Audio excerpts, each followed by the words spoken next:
নমস্কাৰ। যিহেতু আপোনালোক মোৰ পৰিয়ালৰ দৰে, তেনেকৈ আমাৰো পৰিয়ালৰ আজি এজন ব্যক্তি বুলিয়ে কৈছোঁ আমাৰ মাজত নাই। ভণ্টিয়ে বহুত মৰমত আনিছিলে তাক সৰুতে, আনিলে ভণ্টিৰ লগতে প্ৰায় ডাঙৰ হ'ল। মইতো বাহিৰতে থাকোঁ, ঘৰখনৰ লগত ডাঙৰ হ'ল। আমাৰ ঘৰেই হওক, বৰ্তা ঘৰেই হওক, সকলোৱে তাক মৰম কৰিলে আৰু সি ডাঙৰ হ'ল। তাৰ এটা ধুনীয়া নাম আছিলে আমাৰ ঘৰখনত, টমি। আমাৰ কুকুৰটোৰ কথা কৈছোঁ, বহুত মৰমৰ আছিলে। গোটেই ঘৰখনত সি মানে ৰজা আছিলে। যদি কিবা এটা সোমাই, কিবা এটা একদম সি ইমান হুলস্থুল কৰিব নহয়। আৰু সি আজি আমাৰ মাজত নাই, কাৰণ তাৰ এটা এক্সিডেণ্ট হ'ল, ডাঙৰ এক্সিডেণ্টেই হ'ল। ট্ৰিটমেণ্ট কৰিলে বহুত, আৰু ডক্টৰ একদিন লাগি বেজী চেজিও তেনেকৈ দিছিলে। আৰু সি বৰ্তমান এতিয়া আমাৰ মাজত আজিৰ পৰা নাই।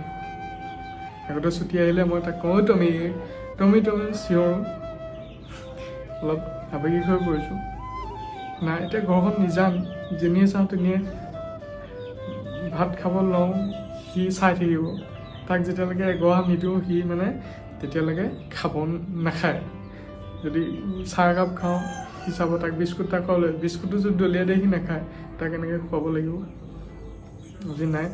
আৰু আগফালে মাটি এডোখৰ পোতা হৈছিল, যেতিয়া পুতি আছিলোঁ গাড়ী, মোৰ এটাই ভয় সি যাতে গাড়ীৰ তলত সোমাব বুলি। তাক গালিও পাৰিছিলোঁ, আৰু সি পূৰা সেইডোখৰতে খেলি থাকে। তাৰপিছত মই গ'লোগৈ, তাৰপিছত পাপাহঁতে যেতিয়া কাম বন কৰিছিলে তাৰপৰা কাম বন কৰাৰ পিছত কি হ'ল, তাত খেলি থাকে।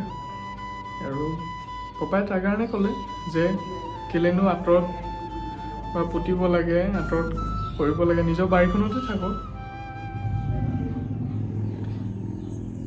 এটাই ভাবোঁ, মানুহতকৈ বহুতেই জ্ঞানী বুলি মই কুকুৰক ভাবোঁ। প্ৰতিটো বস্তু ঘৰখন আগুৰি ৰাখে। বেয়া কিছুমানে কুকৰ্ম কৰিলেও কুকুৰৰ আগত ধৰা পৰে। আৰু এইটো নহয় যেন প্ৰত্যেক মানুহৰ ঘৰতে কুকুৰ থাকে আৰু সকলোৱে মৰম কৰে। আৰু তেনেকৈ আমাৰো সি বহুত মৰমৰ আছিলে। যাৰ ভগৱানে লিখন যিদিন লেখা আছে সেইটোৱে। ঘৰখনত এনেকুৱা বস্তু কিছুমান পুহিবলৈ মন নাযায় এইটো কাৰণে। আগতে মায়ে কৈছিলে, মা ভাগৰ এটা ভাটৌ আছিলে, ইয়াতে থাকে। সি মোক সৰুৰ পৰা দেখা, সি চব মাতিব পাৰে। লাষ্টত সিও এৰি গুচি গ'ল। তাৰ আগত এটা কুকুৰ আছিলে, যেতিয়া আমি অলপ বাহিৰত আছিলোঁগৈ।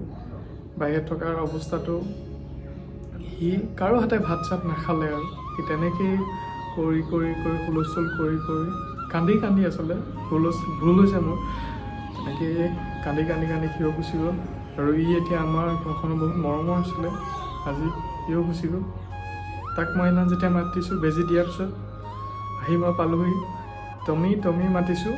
সি মানে মাতিব পৰা নাই, তথাপিও জোৰ কৰিছে, মোক চাইছে, চকু পানী এনেকৈ ওলাই গৈছে তাৰ ভাগৰ। সঁচাকৈ ঘৰখনত যেন আজি এজন সদস্য হেৰাই গ'ল অনুভৱ হৈছে। যিয়ে নহওক, প্ৰভুভক্ত কুকুৰ বুলি কয়, তাক নতুন বাৰীখনতে দিলোঁ। তাৰো যাতে আত্মাটো ভগৱানে ভালে ৰাখক। আৰুনো কি ক'ম, সেইটো কাৰণে অলপ আৱেগিক হৈ পৰিলোঁ, কাৰণ আপোনালোকৰ পৰিয়াল মোৰ সকলো সেইদৰে মৰম আশীৰ্বাদো কৰিছে। আৰু যিয়ে নহওক, মোৰ প্ৰতিটো সুখৰ দুখৰ সমভাগী আপোনালোক।